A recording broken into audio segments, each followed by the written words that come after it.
Sri Dhananjay Rao Gadgil College of Commerce, a Constitute College of Karmavir Bhavra Patil University Satara, IQAC, WTC and ICC Board of Innovation, Incubation and Linkages, Placement, Department of Computer Application. Now I would like to request Mrs. A.S. Pore ma'am, HOD of BCA Department, to give introductory speech of the program.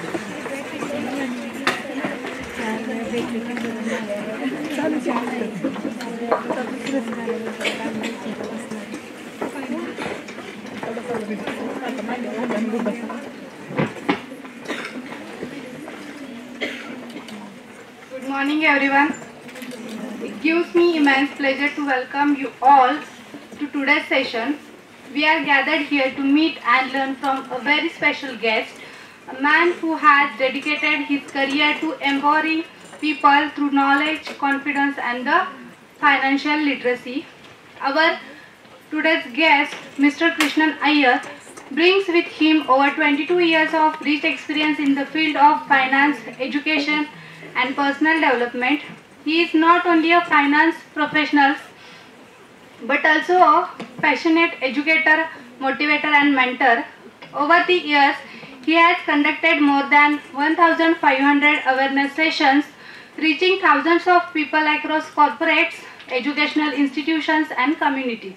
He begins his career with Birla Sun Life Insurance, where he spent 14 years mastering the art of sales, training and financial planning.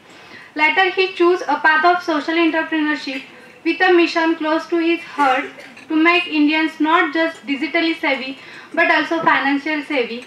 Mr. Iyer is a SEBI Smart Certified Trainer and the postgraduate in finance. His strength lies in simplifying complex financial concepts, investment, insurance, mutual funds and presenting them in a way that anyone can understand and use in a daily life. What makes him stand out is not just his financial expertise but also his belief in holistic growth. Alongside personal finance, he talks about motivation, building good reading habits, handling rejection and the stepping out of the comfort zone. And this is where his contribution becomes especially meaningful for women and students. For women, he emphasizes financial independence. He shows how every woman can take charge of her money, plan for her future and grow wealth with confidence. His session empowers women to build independence and become decision maker in their household and careers. And for students, he brings the gift of early financial literacy at an age where young people are just beginning their journey. He teaches the importance of saving, investing and the planning. But he doesn't stop there. He also shares practical skills like communication, leadership and how to embed lifelong learning through reading. In short, Mr. Iyer sessions are not just about numbers or investment. They are about shaping a mindset, one that is confident, responsible and future ready.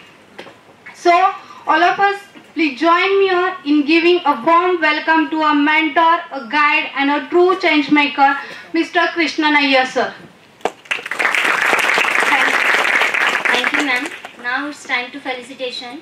I would like to request the Honorable Principal, Professor Dr. G.V. Jadhav sir, to felicitate today's chief guest, Mr. Krishnan Iyer.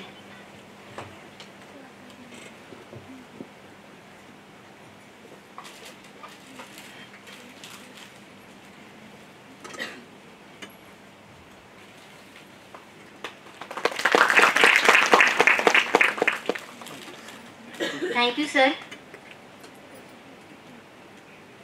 Thank you, sir. Now, I would like to request Dr. S.A. Kurkute ma'am to felicitate Honorable Principal, Professor Dr. Ganesh Jadhav sir. Thank you, ma'am. Now, I would like to request Miss A.S. Pore ma'am to felicitate Dr. S.A. Kurkute ma'am.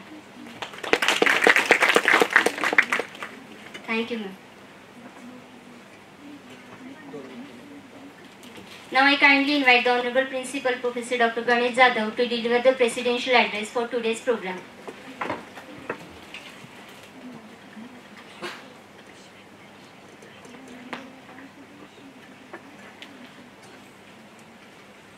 Dhananjay Gadgil College of Commerce, a constituent college of Karmavir Bhavrao Patil University, Satara. At the very outset, I would like to welcome Honorable Mr. Krishnan Iyer sir for the financial literacy and awareness program. When I got a call from Modi sir that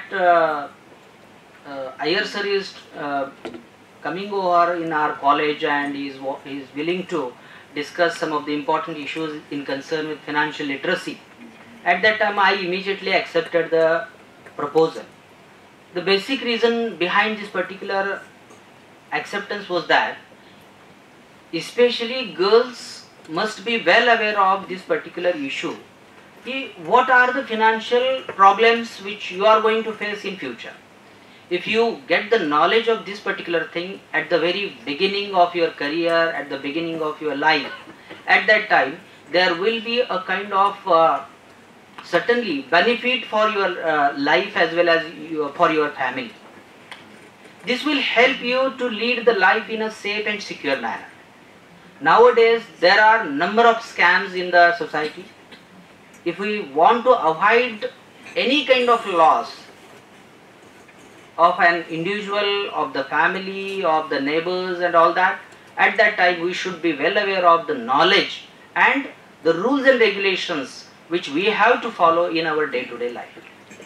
मित्रांनो, एक लक्षात घ्या की आपल्या रोजच्या जीवनामध्ये सुद्धा आपण अनेक वेळा एखाद्या ठिकाणी एखादा QR कोड स्कॅन करत असताना आपण कॉन्शियस नसतो. आपला पासवर्ड सुद्धा टाकत असताना आपण तो सेफली, सिक्युअरली आपण कॅमेऱ्याच्या झोन मध्ये आहे का किंवा कोणी आपला पासवर्ड तर बघत नाही का, ह्या गोष्टीचं जरा सुद्धा काळजी घेत नाही. इव्हन ATM मधला पिन सुद्धा आपण टाकत असताना फारशी काळजी घेत नाही. अनेक घोटाळे, अनेक गोष्टी, अनेक प्रॉब्लेम्स, अनेक स्कॅम्स याच्या माध्यमातून झालेले आहेत. मोबाईलवरती अनेक वेळा लिंक्स येतात आणि आपल्याला क्लिक करायला सांगितलं जातं, आपण क्लिक करतो आणि आपल्या बँकचं अकाउंट एम्प्टी होतं, आपला बॅलन्स सगळा संपून जातो. ह्या अनेक गोष्टी आहेत. सर येता येत आयर सर मला म्हणाले की एक सुप्रिटेंडेंट ऑफ पोलीस यांची 20 लाखाचा स्कॅम झाला, 20 लाख रुपये त्यांच्या अकाउंटवरून गायब झाले. मग मला सांगा, सुप्रिटेंडेंट ऑफ पोलीस जर एक लीगल क्षेत्रामध्ये काम करणारा माणूस आहे, एक मोठ्या पदावरती काम करणारा माणूस आहे, त्याच्या बाबतीत सुद्धा हा जर घोटाळा होऊ शकत असेल तर तुम्ही आम्ही सर्वसामान्य आहोत. मग तुम्ही आम्ही काय केलं पाहिजे की अशा पद्धतीचे घोटाळे होऊ नये, आपल्याकडून चुका होऊ नये आणि कशाही प्रकारचे कॉल्स आले, कशाही प्रकारच्या लिंक आल्या तर त्या क्लिक करायच्या नाहीयेत. तर त्याच्याबद्दलची आपल्याला डिटेल्ड इन्फॉर्मेशन असली पाहिजे, ती आपण आपल्या फॅमिलीतल्या इतर मेंबर्सना सुद्धा शेअर केली. त्यामुळं आजचा जो कार्यक्रम आहे, मी विशेष कौतुक करतो BCA डिपार्टमेंटचं आणि कॉमर्स मधल्या फॅकल्टीचं आणि WDCच्या मेंबर्सचं की त्यांनी अशा पद्धतीचा कार्यक्रम तुमच्यासाठी ऑर्गनाईज केला. कारण हा कार्यक्रम केवळ मुलांना अवेअरनेस देणार नाही, तर एक प्रकारचं सेफ आणि सिक्युअर एन्व्हायरमेंट कसं निर्माण केलं पाहिजे याची सुद्धा त्या ठिकाणी एक मोटिवेशन किंवा एक प्रकारचं इन्स्पिरेशन त्या ठिकाणी देणार. म्हणून सर्वांना मी या कार्यक्रमासाठी शुभेच्छा देतो आणि मी आपला जास्त वेळ घेत नाही. आयर सर, आपण मुलांना मार्गदर्शन करावं, पण मला थोडीशी परवानगी द्यावी, मला दुसऱ्या कामामुळे मला थांबता येत नाही. आपण पुढचा प्रोग्राम कंटिन्यू करावा. Thank you one and all. Thank you sir for your insightful and inspiring presidential address. We truly appreciate your valuable guidance and support. Now I would like to request our today's chief guest to share the valuable insights on financial literacy and women's financial empowerment. Today's chief guest Mr. Krishnan Iyer. Hello, आवाज येतोय माझा? नाही, नाव अय्यर आहे पण मराठीत बोलू शकतो. Okay, मुंबईकर आहे, लहानपणीपासून मुंबईकर. आता 2.5-3 वर्ष झालं पुण्यात राहतो. पण मराठी बोललं तर चालेल ना? पैशाची भाषा सगळ्यांना कळतं, ते माझा प्रोफेशनचा एक प्लस पॉईंट आहे ना. हा प्रोग्रामचा ऑब्जेक्टिव्ह सरांनी आणि मॅडमनी माझं काम एकदम सोपं केलं आहे. हा प्रोग्रामचा ऑब्जेक्टिव्ह काय? भारतात लोक चांगले पैसे वाचवतात, बरोबर? साताराकडे जास्त वाचवतात. ओके, पर्सनल मत आहे माझं. पण प्रॅक्टिकल बघितलं, 5 वर्ष अगोदर लॉकडाऊनचा दुष्काळ होता आणि डेंजर टाइम होता, बरोबर म्हणतोय? हा लॉकडाऊनमध्ये बघितलं, कोविड नंतर तुम्ही एग्री करणार, बरंच इंडियनचा सेव्हिंग, इन्व्हेस्टमेंट, बँक बॅलन्स गडबड घोटाळा झालेला आहे, बरोबर म्हणतोय मी? असं बोलणं बरोबर असणार की आयुष्य अजूनपर्यंत नॉर्मल झालेला नाही आहे बऱ्याच लोकांचं. कारण काय, कुठे ना कुठे काही ना काही चूक घडलेलं आहे, बरोबर? तर आर्थिक साक्षरता हा अतिशय महत्त्वाचा विषय आहे.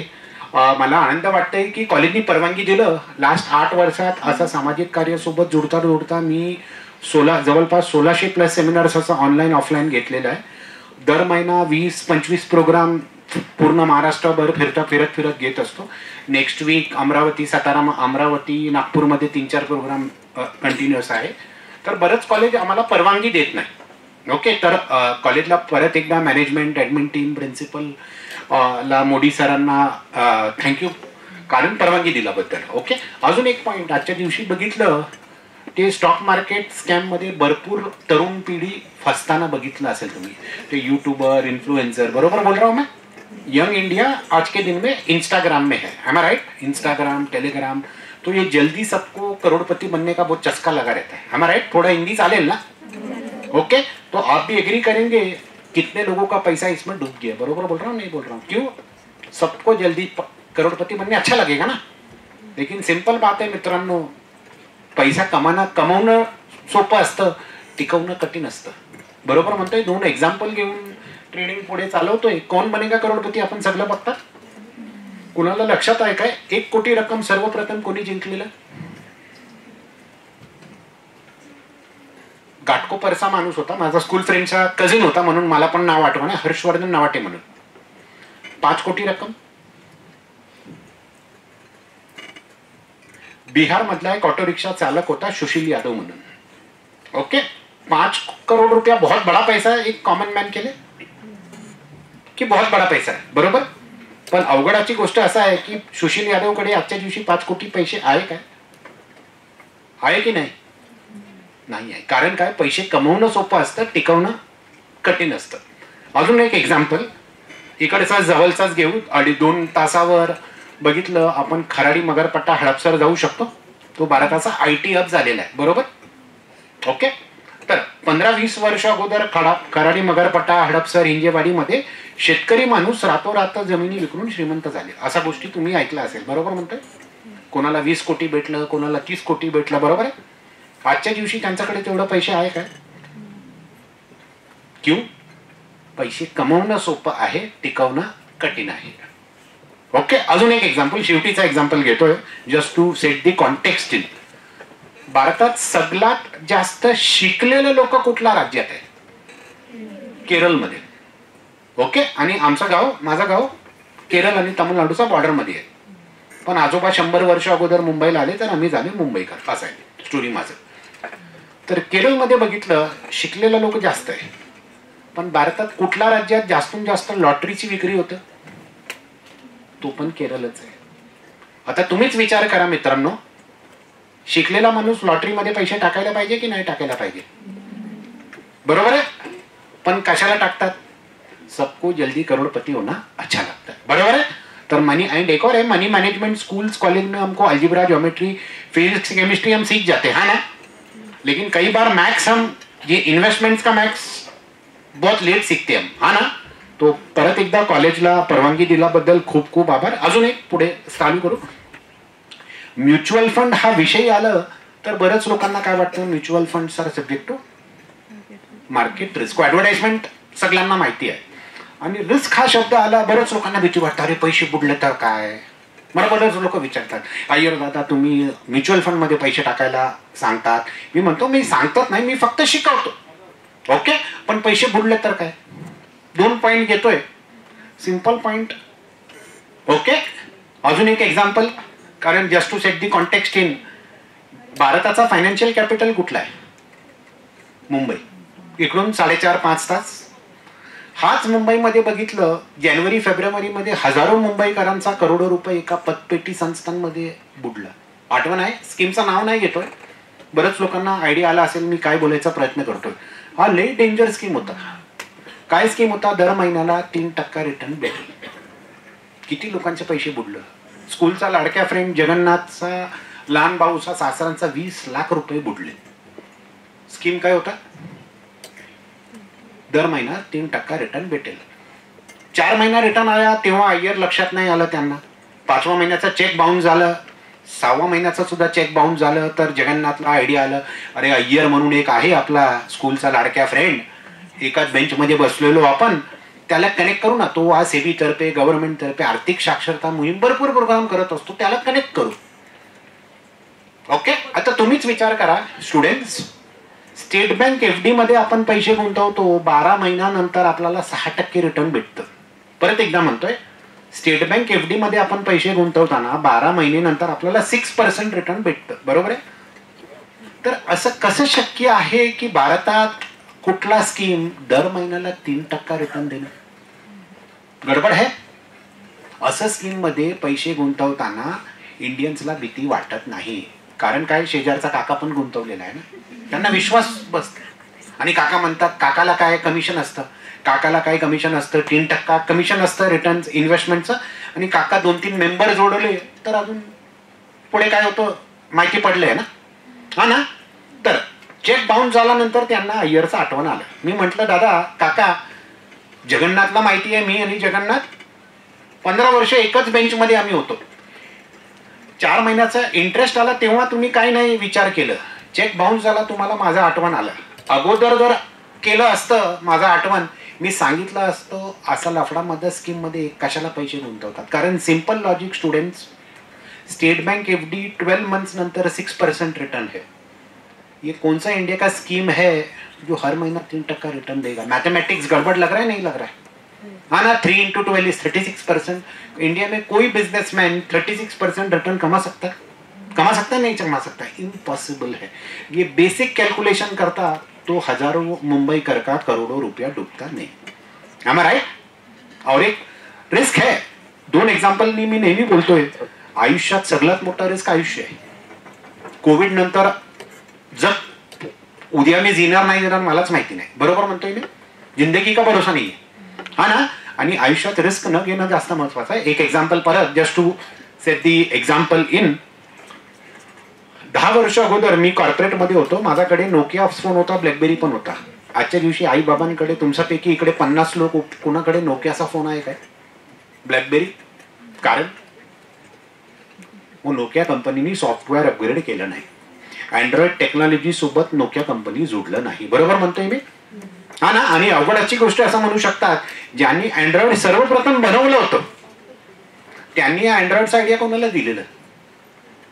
नोकियालाच दिलेलं. पण Nokia was in a comfort zone. नोकियाला काय वाटायचं, अरे आपण कशाला खर्च करायचं, जगाचा 80% फोन आपणच विकतोय. हा ना. आणि जग कसा असणार, 2008 मध्ये जग होता तो जग 2018 मध्ये असणार, आणि तो जग 2028 मध्ये असणार. संपला विषय. अँड्रॉइड जे लोकांनी बनवलं होतं ते लोक दुसऱ्या कंपनीकडे गेलं, त्यांनी अँड्रॉइड अडॉप्ट केलं. नोकिया कंपनीला 3 वर्षात ताला लागलं. ब्लॅकबेरीला तुला तसंच झालं. तर हा स्टोरीचा बोलण्याचा माध्यम काय, आयुष्यात रिस्क घेणं महत्वाचं आहे. रिस्क कसं मॅनेज करू ते पुढचा 15-20 मिनिटात, अर्धा तासात आपण समजून घेऊ. Are you clear with the context? Okay. माझा स्पीड व्यवस्थित आहे ना, जास्त फास्ट फ्लो तर नाही?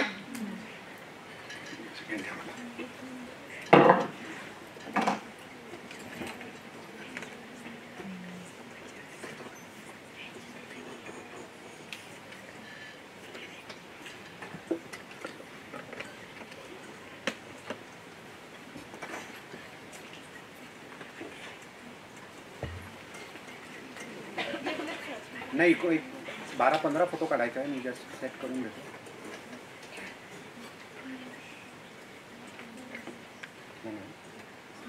स्नेहल इकडून फोटो काढून मी 8-10 फोटो काढायचा आहे.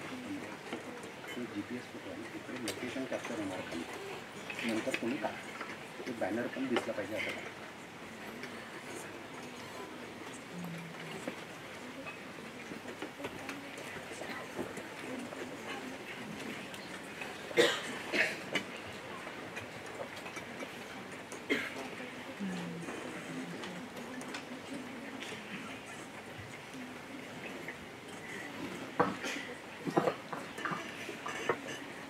मी येतोय. बॅनर दिसते. फर्स्ट स्लाइड झालं.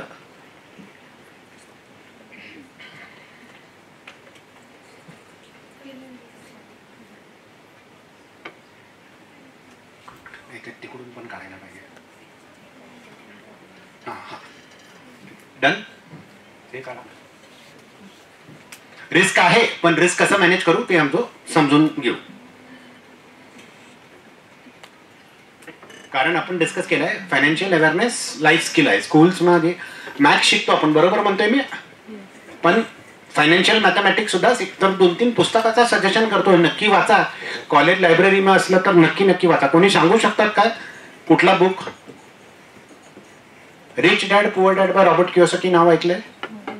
हा एक जगप्रसिद्ध लेखक आहे. वाचलं असलं तर बरं, नसलं तर नक्की वाचा. Psychology of money by Morgan hustle वाचणे योग्य पुस्तक आहे. त्यांनी पार्ट 2 पण लिहिलेलं आहे असं, सेम एस एव्हर म्हणून, ते पण नक्की वाचा. अजून मराठीमध्ये लिहिलेलं पुस्तक आहे गोष्ट पैशाची बाय प्रकाश वानकडे. मी वाचलेलं नाहीये, पण बरेच लोकांकडून ऐकलं आहे की खूप छान पुस्तक आहे, नक्की वाचा. ओके. आणि अजून एक पुस्तक आहे की behaviour finance and value investing by Parag Parekh. I repeat, behaviour finance and value investing by Parag Parekh. परत एकदा नाव मी सांगतो, rich dad poor dad by Robert Kiyosaki. हा एक जगप्रसिद्ध लेखक आहे. Next, psychology of money by Morgan Housel. Okay. Morgan हसलनी अजून एक पुस्तक लिहिलेलं आहे पुष्पा 2 सारखं, same as ever. Same as ever part 2 आहे. नेक्स्ट इज गोष्ट पैशाची in Marathi by Prakash Wankhede.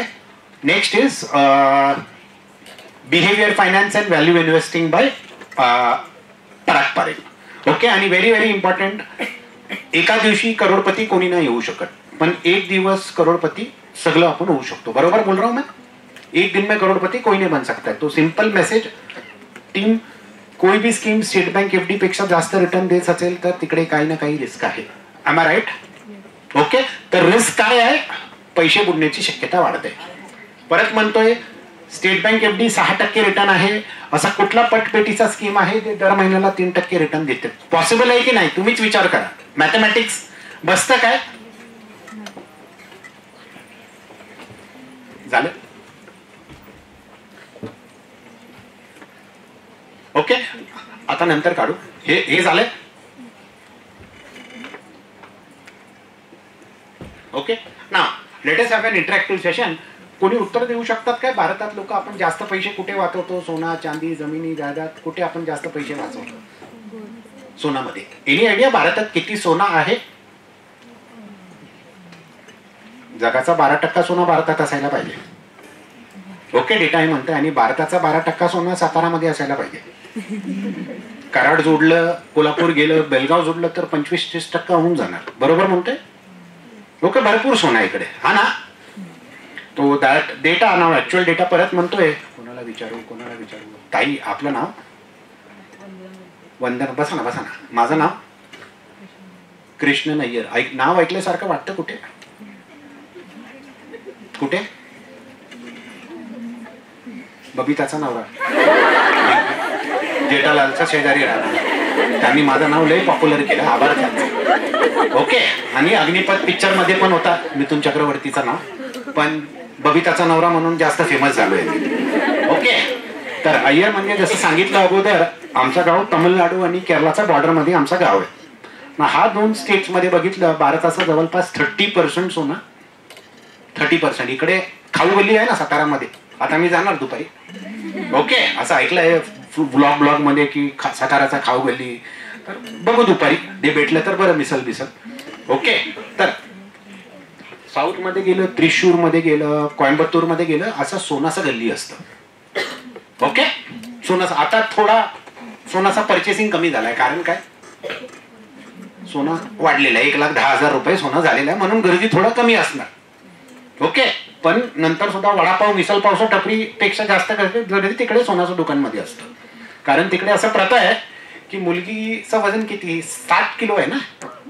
60 kilo असलं तर जास्त कशाला खर्च करायचा? फक्त 60 तोला सोनं देऊन टाकायचं. श्रीधन म्हणतात त्याला. किती? 60 तोला सोनं. आणि जावई बाबूला थोडा गाडी बाडी, तो वेगळा विषय.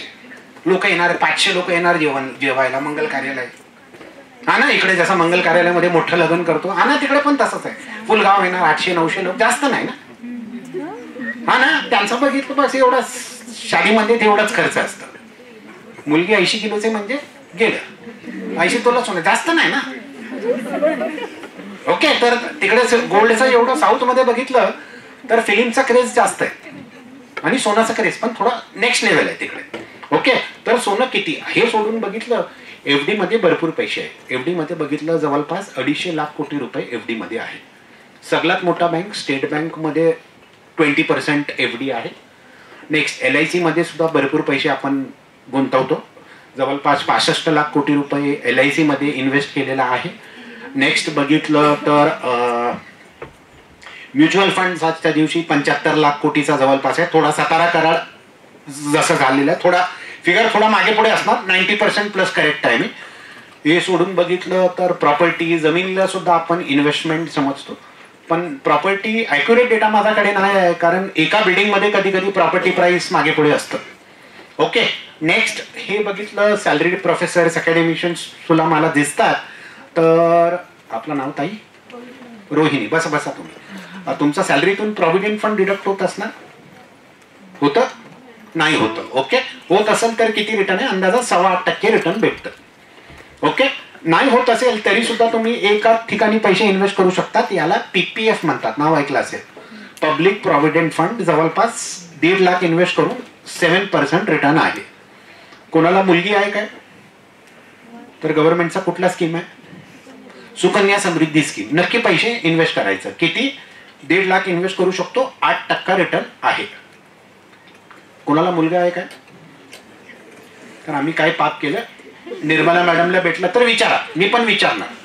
मॅडम अजूनपर्यंत भेटली नाहीये, कारण माझा मुलगा 12 वर्षाचा आहे. पिंपले सौदागर विद्युआर मध्ये शिकतोय तो. 15 वर्षानंतर असा कलियुग येऊ शकतो, मुलगाच्या लग्नामध्ये सुद्धा हुंड्या द्यावा लागेल. हा ना, जुनिया बदल रहा है. तर निर्मला मॅडम भेटलं तर विचारा. अय्यर म्हणून आले होते असे काही, तुमच्या शेजारच्या गावचेच होते ते, त्यांचा प्रश्न होता. मी पण भेटला तर विचारणार. ओके, मोदी काका भेटले इकडे तुमच्या कॉलेजमध्ये, मोदी सर भेटले. ओके, निर्मला मॅडम भेटले.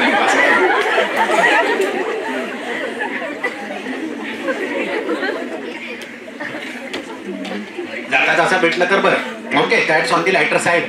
नाव हे सोडून बघितलं तर पोस्ट ऑफिस, किसान विकास पत्र, नॅशनल सेव्हिंग सर्टिफिकेट मध्ये भरपूर पैसे आपण इन्व्हेस्ट करतो. बरोबर. तर पुढे जायचं अगोदर सब इंडियंस के लिए जोरदार ताली हो जाए, बिकॉज जितना पैसा इंडियन लोग बचाते हैं उतना कोई नहीं बचाता. अभी सातारा वाले लोग के लिए थोड़ा जोरदार ताली, आप लोग भी ज्यादा बचाते हैं. बिकॉज इंडियन जितना पैसा बचाता है उतना दुनिया का कोई भी कंट्री में पैसा नहीं बचाता. am I right in saying this? लेकिन हम पैसा बचाने में एक्सपर्ट है, इन्वेस्टमेंट डिफरेंट है. बट एक one good thing is every day हम अच्छा इन्वेस्टर्स बन रहे हैं, है ना. ना मनी मॅनेजमेंट कैसा होना चाहिए? जसं क्रिकेट टीम मध्ये बॅट्समॅन बॉलर ऑलराऊंडर असणं महत्वाचं आहे. आता एक थाली जर आपण बघितलं तर एक थालीमध्ये प्रोटीन, कार्बोहायड्रेट, विटॅमिन, न्यूट्रिन सगळ्यांचा टीम बनवून चालणं महत्वाचं असतं.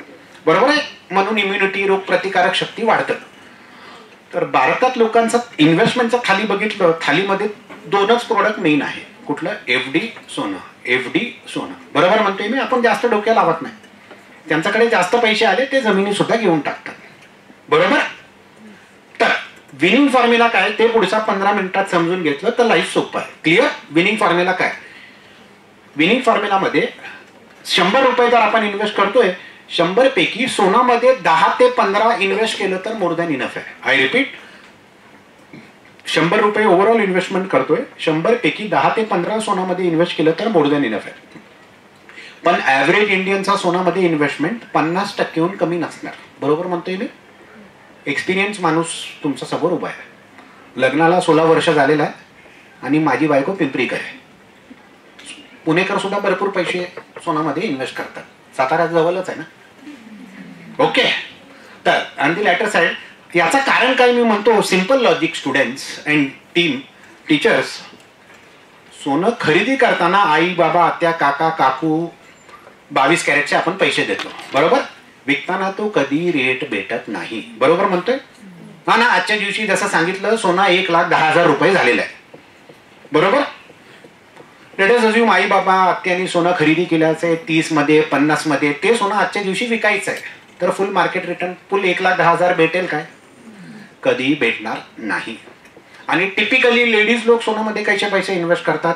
2,000 रुपये 11 महिन्यासाठी टाकायचं आणि 22,000 गुंतवल्यानंतर 24,000चा सोना खरेदी करायला काही लोकांना आनंद वाटतो.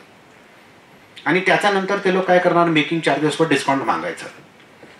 दादा आपलं घरचं रिलेशन आहे, ओके, तुमची आणि ताई मी लहान भाऊ पानून मित्र आहे, तुम्हाला राखी बांधते, हा ना, बरोबर. हे सगळं असतं लेडीज लोकांचं. ओके, तर तो सोनार काय म्हणणार, ताई इतर लोकांना ना 350 रुपये आहे, आपलं घरचं रिलेशन आहे ना, तुम्हाला 300 रुपयांमध्ये देतो, दुसरा कोणाला सांगायचं नाही.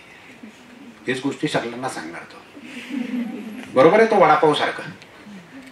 ओके, वडापाव दादांना विचारलं, दादा वडापाव गरम आहे काय, तो काय म्हणणार, मीडियम आहे, बरोबर म्हणतोय. कधी म्हणणार काय सकाळी टाकलेला वडापाव आहे, भज्जी सकाळी टाकलेला आहे, कांदा भज्जी, हा ना, तो काय म्हणणार दादा आत्ता टाकलेला आहे, आता मीडियम आहे. ओके, तर सोनामध्ये इन्व्हेस्टमेंट 10-15 जास्त. माध्यम काय असायला पाहिजे ते समजून घ्या. माध्यम डिजिटल करून टाका.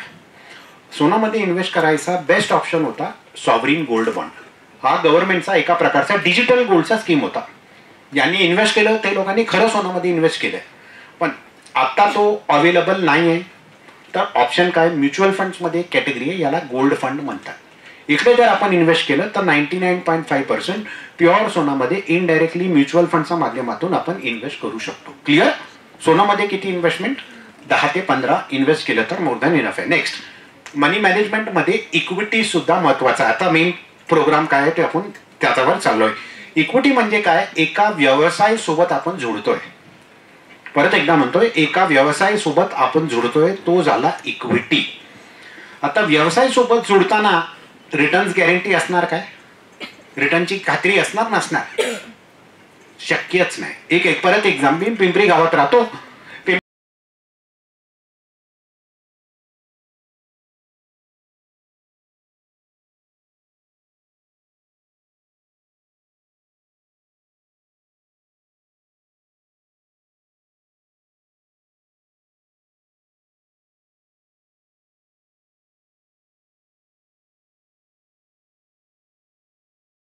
पिंपरी गावात बघितलं मी, पिंपरीला म्हणतो मिसल कॅपिटल ऑफ महाराष्ट्र. परत एकदा पिंपरीला काय म्हणतो, मिसल कॅपिटल ऑफ महाराष्ट्र. कारण काय, 2 किलोमीटर मध्ये 25 मिसलचा टपरी आहे. किती, अतिथी मिसल, गोडके मिसल, दत्तगुरु मिसल, निसर्ग मिसल, मिसलच मिसल आहे. ब्रेकफास्ट लंच डिनर मिसल आहे पिंपरीमध्ये, मी असं म्हणतो. ओके, तर आता लेटेस्ट एक एक्झाम्पल, पिंपरी इकडे पण असणार.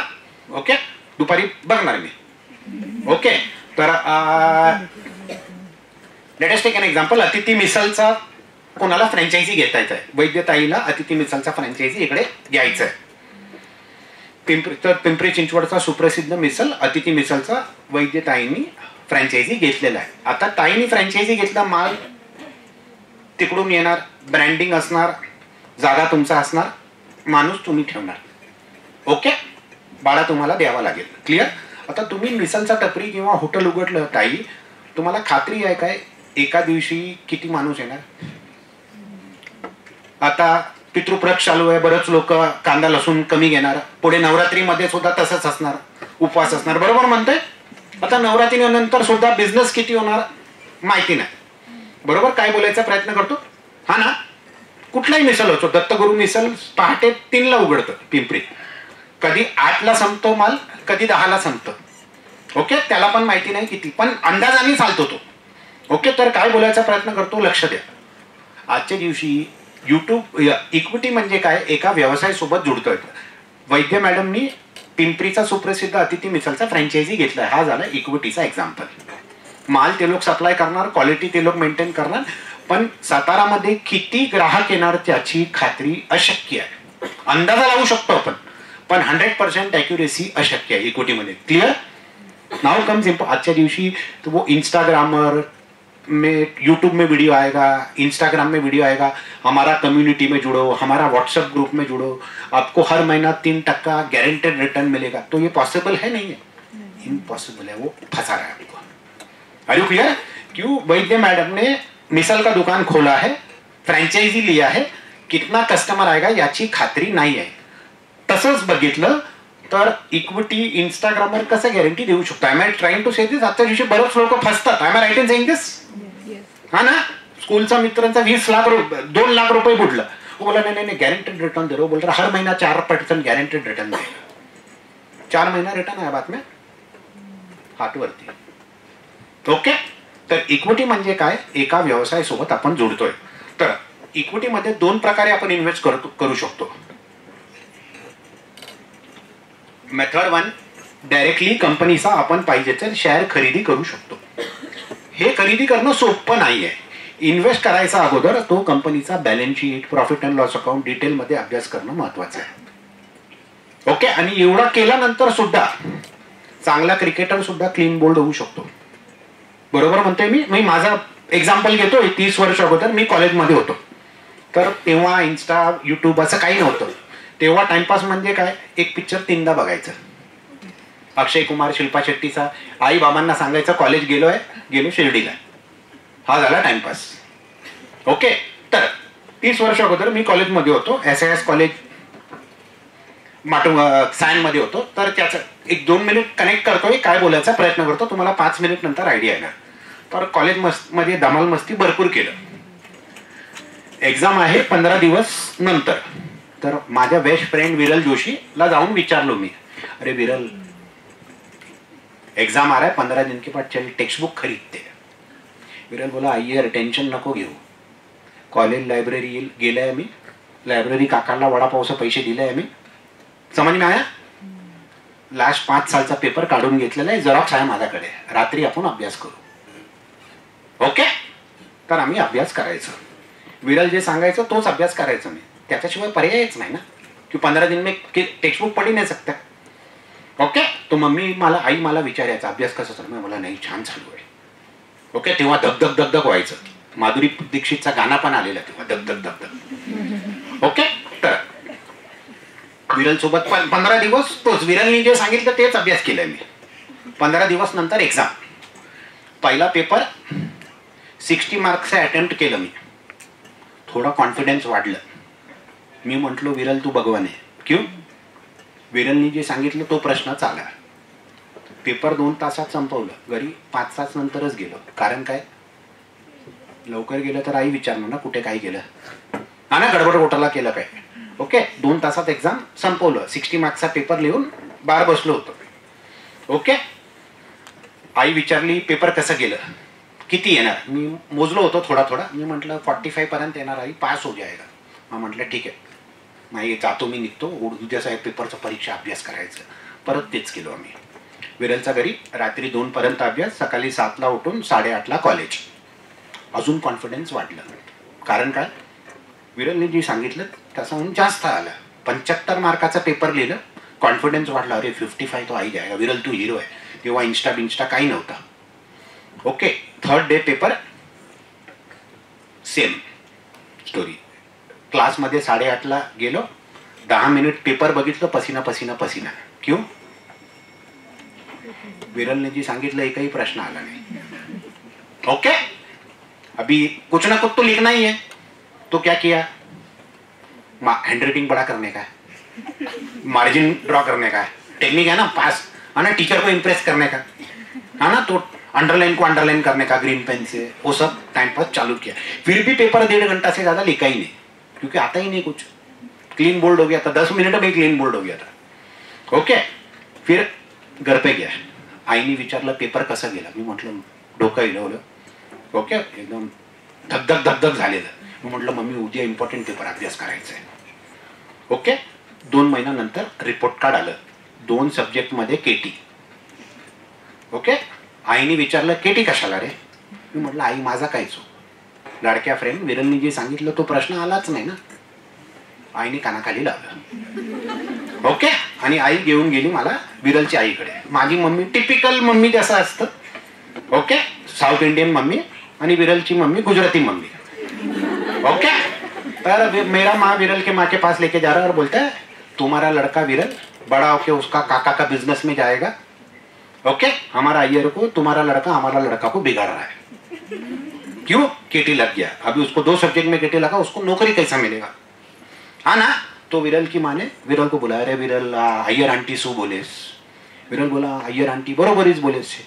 मला पण केटी लागलं ना, हा ना, कानाखाली लागलं. तेव्हा विरलचा बॅड लक एकदम खराब होता, एकदम बॅड लक खराब होता विरलचा. आणि हे सगळं करसन काका ऐकत होते. करसन काका कोण? विरलचे पप्पा. असो बॅग फेकला ना मला कळलं गडबड होणे आम्ही कल्टी.com. ओके करसन काका काठी घेतला आता खाट खूट खाट काय क्रिकेट खेळता बॅट बॉल खेळता खेळता विरलचा आवाज पप्पा मारू नका. विरल 2 दिवस लंगडत होता. आता काठीचा दुष्परिणाम काय सांगतो ते पुढे समजून घ्या. त्याच्या नंतर मी 1996ला बीकॉम झालं माझं. ओके 1996ला बीकॉम झालं. विरल माझा बेस्ट फ्रेंड 1998 मध्ये तो चार्टर्ड अकाउंटंट झाला. ओके म्हणजे चार्टर्ड अकाउंटंट होऊन विरलला किती अनुभव आहे 25 इयर्स सिल्वर जुबली झालेला आहे त्याला. आता काय बोलायचा प्रयत्न करतो लक्ष द्या व्हेरी इम्पॉर्टंट पॉईंट म्हणून मी स्टोरी सांगितलं तुम्हाला. आता विरल अनुभवी चार्टर्ड अकाउंटंट आहे की नाही किती वर्ष झालेलं आहे 27 इयर्सचा एक्सपिरियन्स आहे. आणि त्याला नेहमी ना हे असायचं अरे हम तो स्टॉक मार्केट का हमको सब आता है हम बैलेंस शीट सब बनाते हैं करके वो ईगो रहेगा उसको. ओके आता विरल बहुत स्टॉक मार्केटमध्ये भरपूर पैसे कमवले त्यांनी. पण कोविड नंतर काय झालं वो खाली दिमाग शैतानचा घर झाले. कोविड के बाद यूट्यूबर आया नहीं आया बहुत सारा लोग घर पे बैठ के स्टॉक मार्केट का वीडियो बनाने लगा. बिल्डिंग का सिक्योरिटी गार्ड भी आज के दिन में ऐप लेके स्टॉक मार्केट में ट्रेडिंग कर रहा है हमारा है ना. मेरे घर में काम करने वाले बाउशी का भी ऑनलाइन ट्रेडिंग ऐप है ना. जग बदललेला आहे आजच्या दिवशी. ये नया भारत है ना. क्यों सबको लवकर करोडपती बनायचं आहे. आता तुम्हीच विचार करा इतना सारा लोग स्टॉक मार्केट में जाएगा तो मार्केटमध्ये वॉलेटॅलिटी वाढेल की कमी होणार. बरेच लोक कोविड नंतर डीमॅट अकाउंट उघडलेलं आहे तर वॉलेटॅलिटी वाढेल की कमी होणार भयंकर वाढेल. हा वॉलेटॅलिटीचा दुष्परिणाम काय झालं विरल सारखा अनुभवी लोकांचं 3 महिन्यात 50 लाख रुपये बुडलं. परत एकदा म्हणतोय जस्ट डायजेस्ट करा जे मी बोलायचा प्रयत्न करतोय. 27 years chartered accountant silver jubilee मनवलं होतं विरलने. ओके माझा वय 50 आहे. ओके 27 इयर्स चार्टर्ड अकाउंटंटचा 3 महिन्यामध्ये किती पैसे बुडलं 50 लाख रुपये बुडलं. तब जस्ट इमेजिन कॉमन मैन का क्या होता रहेगा. हमारा जो यूट्यूबर देख के हाँ ना तर वेरी वेरी डेंजरस है स्टॉक मार्केट FNO सबसे डेंजरस है. ओके तर डायरेक्ट इक्विटी खरेदी करणं very very very very difficult आहे. पैसे कमावणं कठीण आहे. ओके तर हे डायरेक्ट इक्विटी खरेदी न करता इनडायरेक्टली म्युच्युअल फंडच्या माध्यमातून इन्व्हेस्ट केलं तर रिस्क कमी करून पैसे इझी तरीकेसे कमवू शकतो आपण. कसं एका म्युच्युअल फंडच्या पोर्टफोलिओमध्ये जर आपण बघितलं तर 50-60 स्टॉक असणार. तर 50 स्टॉक असलं 60 स्टॉक असलं तर पोर्टफोलिओचा रिटर्न रिस्क कमी झाला की रिस्क वाढलं. मी विरलचं ना ऐकून फुल सिलेबस वाचलं असलं तर पास झालो असतो बरोबर आहे हा ना. विरल 50 मार्कचा पेपर ना लिहिता 100 मार्कचा पेपर वाचून लिहिलेलं असतं तर पास झालो जा हा ना. म्युच्युअल फंड पण तसंच काम करतो. आर यू क्लिअर विथ दिस. आणि तिकडे अनुभवी स्टॉक खरेदी करणे एकदम सोपं आहे. अजून एक एक्झाम्पल घेतो. महाभारतमध्ये एक कॅरेक्टर होता अभिमन्यू म्हणून. त्याचा मृत्यू कसं होतं चक्रव्यूहचा आत शिरतो तो. मृत्यू कसं होतं बाहेर कसं यायचं माहिती नाही आई झोपली तेव्हा.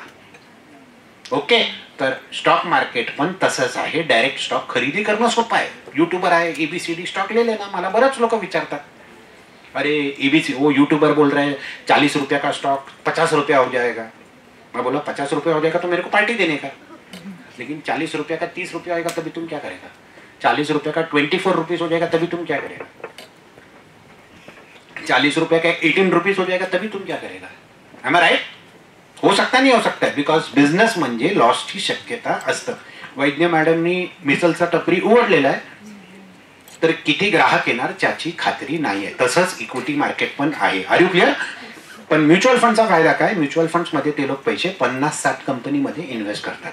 तर रिस्क कमी झालं की रिस्क वाढलं रिस्क कमी झाला. आता बऱ्याच लोकांना काय वाटतं ये पैसा कमाने का है. इनको लगता है सातारा से बैंगलोर 10 मिनट में जा सकता है. सातारा से बैंगलोर 6 घंटे में जा सकता है क्या कोई जा सकता है नहीं जा सकता है. जा तो सकता है लेकिन रिस्क ज्यादा लेगा.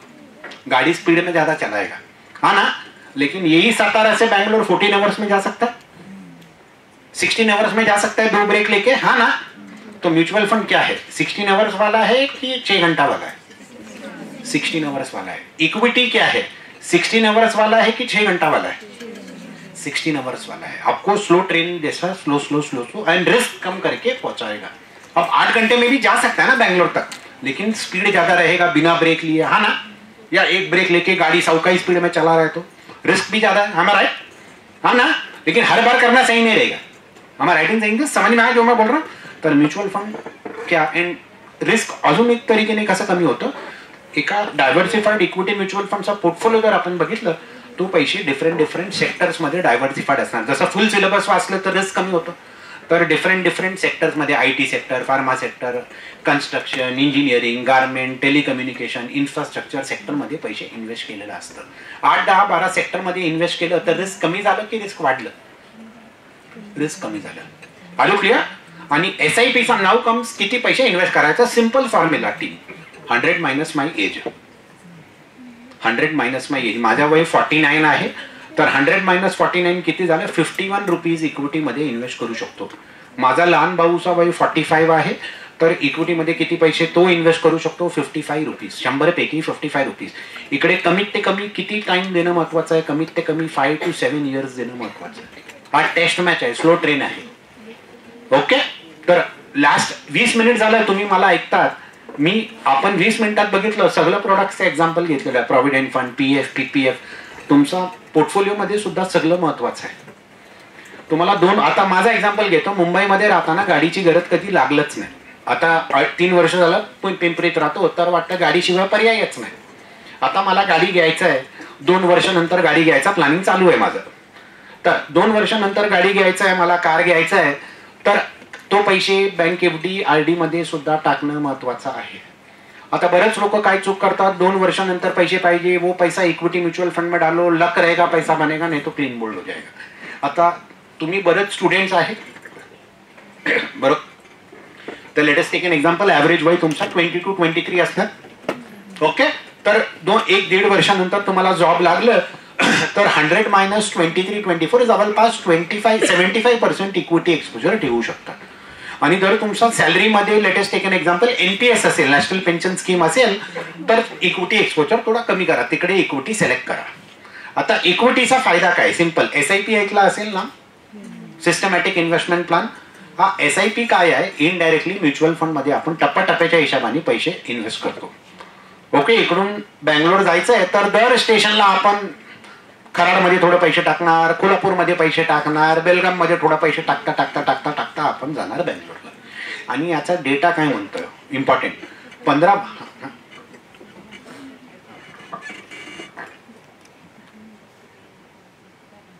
ओके झालं माझं पण झालेलं आहे, ओके। आता SIPचा डेटा काय म्हणतोय, 15 वर्ष SIP टिकवलं, खराब SIPने 12% रिटर्न दिलेलं आहे। आय रिपीट, 15 वर्ष SIP टिकवलं तर किती रिटर्न दिलेलं आहे, चांगलं आहे की वाईट आहे?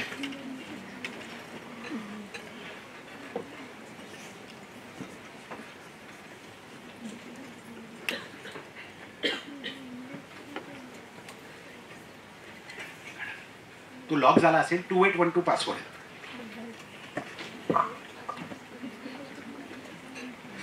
झालं ओपन, GPS आहे ना,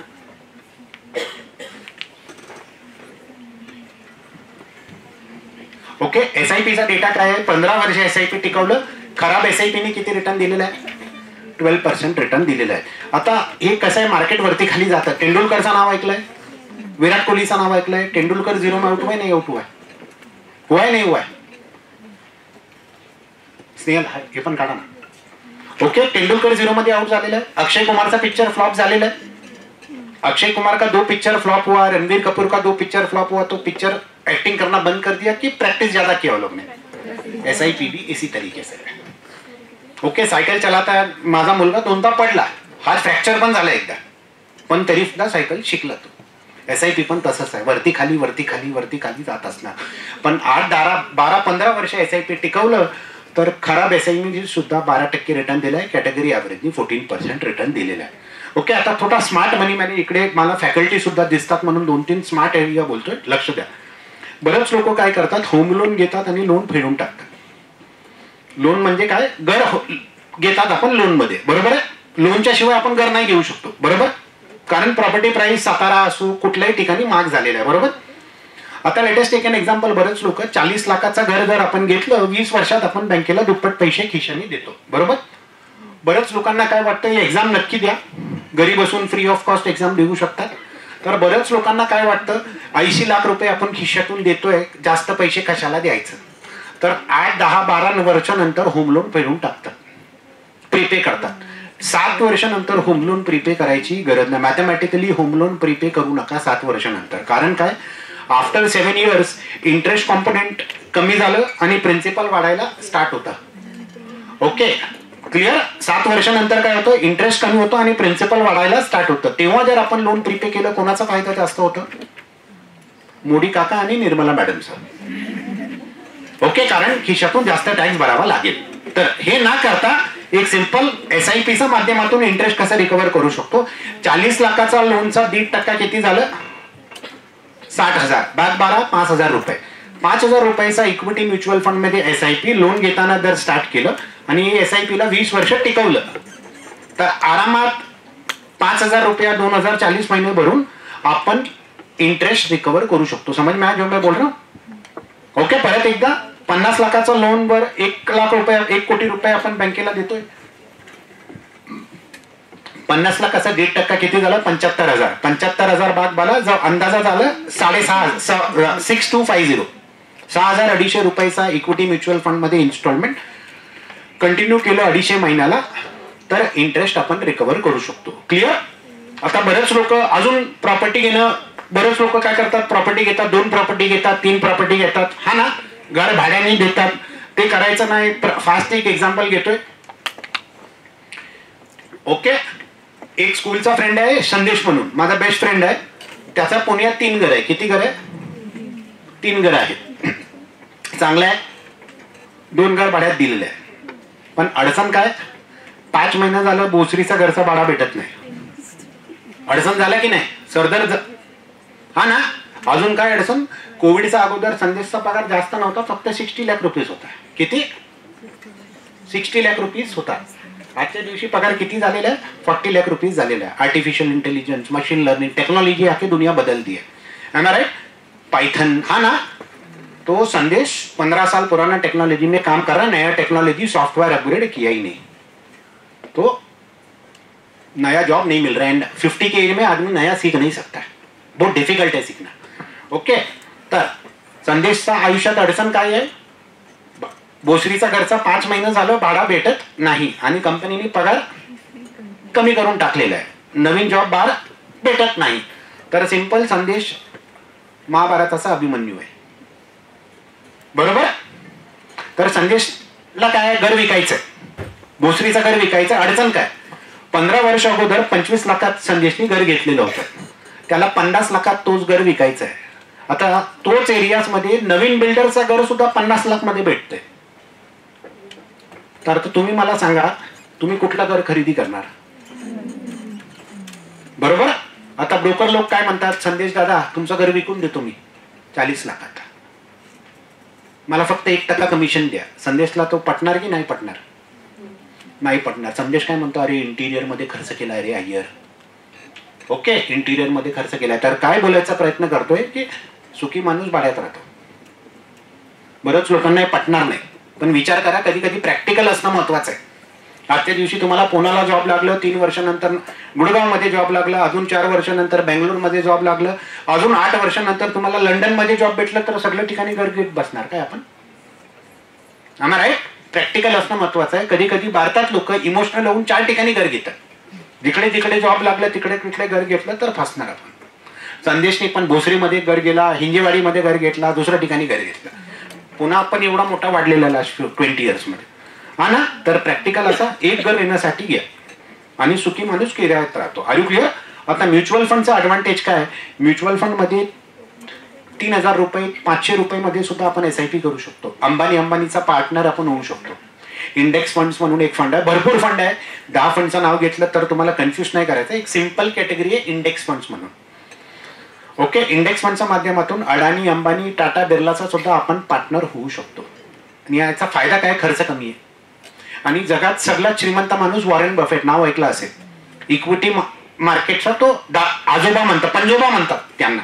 त्यांचं हे मत आहे कॉमन मॅनसाठी सिम्पल प्रॉडक्ट इंडेक्स फंडच्या माध्यमातून सुद्धा आपण श्रीमंत होऊ शकतो. फक्त अजून कसं अपग्रेड करायचं, एक सिंपल एक्झाम्पल.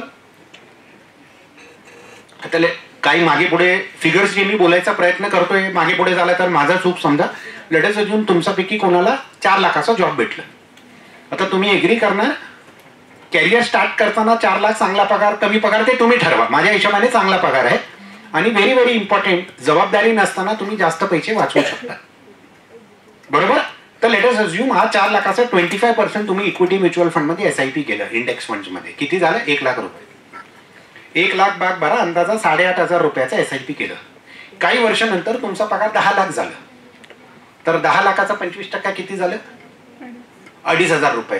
तर काय बोलायचा प्रयत्न करतोय जसं जसं पगार वाढतंय तसं तसं तुम्ही SIP सुद्धा अपग्रेड करत गेलं ते FIRE म्हणून एक कॉन्सेप्ट आहे, फायनान्शियल इंडिपेंडेंट रिटायर अर्ली. परत एकदा म्हणतोय FIRE म्हणजे काय, फायनान्शियल इंडिपेंडेंट रिटायर अर्ली. 20-25 वर्ष हा फॉर्म्युलाला चिपकून चालले तुम्ही तर इझिली फायनान्शियली फ्रीडम अचीव्ह करू शकतो आपण. कारण इक्विटी म्युच्युअल फंडचा डेटा काय म्हणतोय 15 वर्षात खराब SIPनी 12% रिटर्न दिलेला आहे. आता लास्ट शेवटच्या 2 मिनिट वेल्थ क्रिएशन समज में आया. मला अजून बोलायचं आहे पण आय अंडरस्टँड की इकडे काही पॅरेंट्सचं मीटिंग आहे म्हणून ते अटेंडिंग शीट साईन केलं. आता परत तोच एक्झाम्पलवर येतोय मी. इकडून बँगलोर जायचंय 14 तास लागणार. आता इकडून बँगलोर जाताना कधी कधी गाडी पंक्चर होऊ शकतो, अचानक ब्रेकडाऊन होऊ शकतो. हुबली पर्यंत दारवार पर्यंत छान गेला, अचानक काही अडचण आलं आपण कंट्रोल नाही करू शकत. बरोबर म्हणतोय मी, हा ना.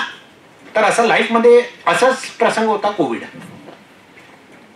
कोविड मध्ये बघितलं बऱ्याच लोकांचा सेव्हिंग इन्व्हेस्टमेंट गडबड घोटाळा का झालं, कारण ते लोकांनी प्लॅनिंग नाही केलं. 2 प्रॉडक्ट घेणं महत्वाचं असतं. जसं स्कूटर चालवताना हेल्मेट लावतो, गाडी चालवताना सीट बेल्ट लावतात, तर इन्व्हेस्टमेंट करताना 2 प्रॉडक्ट घेणं महत्वाचं असतं, हेल्थ इन्शुरन्स आणि लाईफ इन्शुरन्स. स्वतःचा हेल्थ इन्शुरन्सवर घेणं महत्वाचं असं, कंपनीवर डिपेंडेंट राहू नका. आणि लाईफ इन्शुरन्स मध्ये एक प्रॉडक्ट आहे याला टर्म इन्शुरन्स म्हणतात. टर्म इन्शुरन्स मध्ये कमी प्रीमियम मध्ये आपण मोठा कव्हर घेऊ शकतो. एक सिंपल एक्झाम्पल, माझा वय 50 आहे पण 1 कोटीचा टर्म इन्शुरन्स मला 50,000 रुपये मध्ये 1 कोटीचा टर्म इन्शुरन्स भेटेल. याच्यामध्ये मॅच्युरिटी मध्ये रिटर्न भेटणार नाही. परत एकदा म्हणतोय 50,000 1 कोटीचा लाईफ इन्शुरन्स भेटेल मला, मॅच्युरिटी मध्ये रिटर्न भेटणार नाही. आता 90% लोक भारतात काय करतात, हे 50,000 घेऊन 8 लाखाची पॉलिसी घेतात. ते कसं वर्क करतं, इकडून धारवाड पर्यंत प्रीमियम भरायचं आणि धारवाड पर्यंत गेलं, धारवाड मध्ये अंदाजा 14 लाख भेटेल. ओके, हा टाईप 2 झाला. टाईप 1 कसं असतं, 50 लाख मध्ये 1 कोटीचं कव्हर. आता तुम्ही विचार करून सांगा कुटुंबासाठी कुठला महत्वाचा आहे, 1 कोटी की 8 लाख? 1 कोटी की 8 लाख? 1 कोटी. थँक्यू. भारतात 90% लोक काय विचार करतात, अरे ह्या प्रोडक्ट मध्ये मॅच्युरिटी मध्ये रिटर्न नाहीये, तर मी कुठला प्लॅन घेणार, तोच 50,000 भरून 8 लाखाची पॉलिसी घेणार, धारवाड पर्यंत हफ्ता भरणार, धारवाड पर्यंत गेला तर 14 लाख भेटेल. जिवंत असलो तर ना, काही कोल्हापूरमध्ये वरती गेलो तर, बेलगाम मध्ये मी वरती गेलो तर कुटुंबाला त्रास होणार. बरोबर. आणि बरेच लोक हे प्लॅनिंग नाही करतात आणि तिकडे कोविड ट्रेनिंग स्टार्ट केलं तिकडेच परत येतोय. कोविडमध्ये गडबड घोटाळा झालेला आहे. बरंच लोकांचं बघितलं, बरंच लोकांनी सोनं गिरवी ठेवलेलं आहे, बरंच लोकांनी जमिनी गिरवी ठेवलेल्या आहे, बरंच लोकांनी सोनं सुद्धा विकून टाकलेलं आहे. बरोबर. कारण काय, हेल्थ इन्शुरन्स कमी काढला आपण. बरोबर म्हणतोय, हा ना. I right in saying this, हा ना. कारण काय, आपल्याला काय वाटतं, आपण देवाला घाबरतो, हा ना, आपल्याला काही आजारी नाही होणार. ओके, पुण्याचा एक्झाम्पल घेतोय. ओके, कधी कधी आपण गाडी व्यवस्थित चालवतो, समोरून कुणी येऊन आपल्या गाडीला आपटू शकतो ना. पुण्यामध्ये आपटे रोड वर्ल्ड फेमस आहे एकदम. I right in saying this, हा ना. तर ते हेल्थ इन्शुरन्स आणि टर्म इन्शुरन्स काढणं महत्वाचं आहे. आणि सिंपल SIPचा डेटा काय आहे, वर्स्ट SIP 15 वर्ष 12% रिटर्न, कॅटेगरी ॲव्हरेज 14% आहे. आणि व्हेरी इम्पॉर्टंट, ट्रेनिंग संपवतो, 1-2 प्रश्न लवकर घेऊ शकतो. ते क्रिप्टो बिटकॉइन नाव ऐकलं असेल तुम्ही, क्रिप्टो बिटकॉइन FNO सबसे डेंजरस है, वो सब गैम्बलिंग है. तुम्ही मला लास्ट अर्धा तास ऐकलं, मी सिंपल बोललो की कॉम्प्लिकेटेड बोलायचा प्रयत्न केला. इन्व्हेस्टमेंट पण सिंपल आहे, पण लोक काय करतात, इकडून साताराहून बेंगलोर 5 तासात जायचंय, 8 तासात जायचंय, कभी कभी 10 में से 2 बार पहुंचेगा लेकिन हर बार नहीं पहुंचेगा. गड़बड़ ये होता है. लेकिन मैं ये गोल रखूं कि मेरे को 15 साल में पैसा बनाना है, तो SIP के जैसा कोई टूल नहीं है.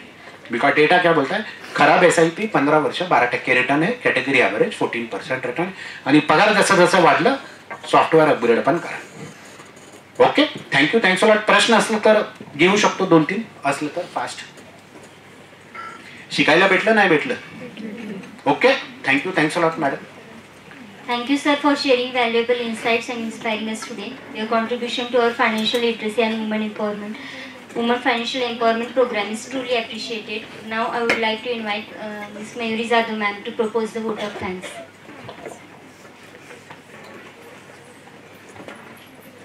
Good afternoon, everyone. On behalf of the BCA Department of Dhananjay Rao Gadge College of Commerce, Satara, I feel truly honored and privileged to extend the vote of thanks for today's program on women's financial empowerment.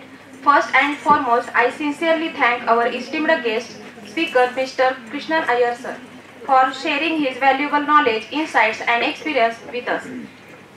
Your words have truly inspired us and guided us to understand the importance of financial independence for women and how it can bring positive change in a society. I would also like to express my gratitude to our respected principal, teachers and faculty members for their continuous guidance and the support in organizing this event. A special thanks to all my students for being present and attentive, because your presence has made this program meaningful. Finally, I thank everyone who worked behind the scene to make this session successful. Once again, on behalf of the Dhananjay Rao Gadge College of Commerce, Satara, I extend my sincere thanks to all of you. Thank you.